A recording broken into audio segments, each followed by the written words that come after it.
भगवन्तौ पुनः पुनः ईश्वरो गुरुरात्मेति मूर्तिभेदविभागिने व्योमवत् व्याप्तदेहाय दक्षिणामूर्तये नमः। नारायणं नमस्कृत्य नरं चैव नरोत्तमं देवीं सरस्वतीं व्यासं ततो जयमुदीरयेत्। सभी को जय श्रीमन नारायण।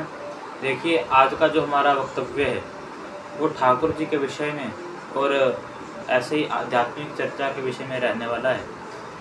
ये जो भागवत कथा का विषय है, कहा गया है जन्मांतरे भवेत् पुण्यम तदा भागवतम लभेत्। जब व्यक्ति के जन्म जन्मांतर कल्प कल्पांतर के पुण्यों का उदय होता है तब उसे भागवत जी की प्राप्ति हुआ करती है।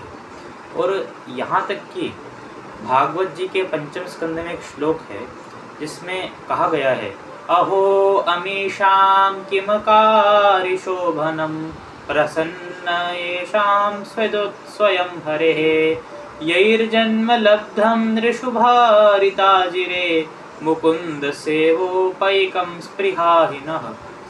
देवता कह रहे हैं भारतवासियों ने ऐसा क्या शोभन कार्य किया जो इनको यहाँ पर जन्म प्राप्त हुआ, जहाँ पर जिस भारतवर्ष में श्री राम कृष्ण इत्यादि महापुरुषों का जन्म हुआ, यहाँ तक कि देवताओं को भी दो चीज़ें दुर्लभ हैं महाराज।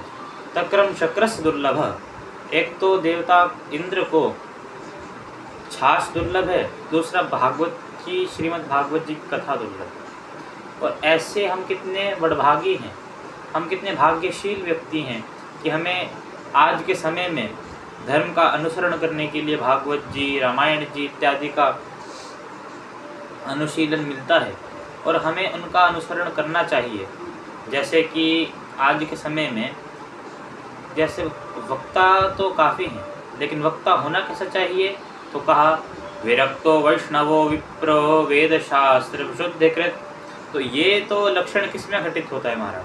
हम वेदांत की बात नहीं कर रहे हैं, हम वेद की बात नहीं कर रहे हैं, हम नियम की बात कर रहे हैं, प्रमाण की बात कर रहे हैं। अब प्रमाण किसी को गलत लगे, हम किसी के गलत और सही की बात नहीं कर रहे हैं। जो नियम है, नियम की बात कर रहे हैं। नियम शास्त्र का नियम है ये, विरक्तो वैष्णवो विप्रो वेद शास्त्र विशुद्धिकृत। अब इस नियम को जो कहे कि मुकुटमणि शास्त्री को कथा का अधिकार है, तो बताइए कैसे अधिकार है? हेमराज शास्त्री जी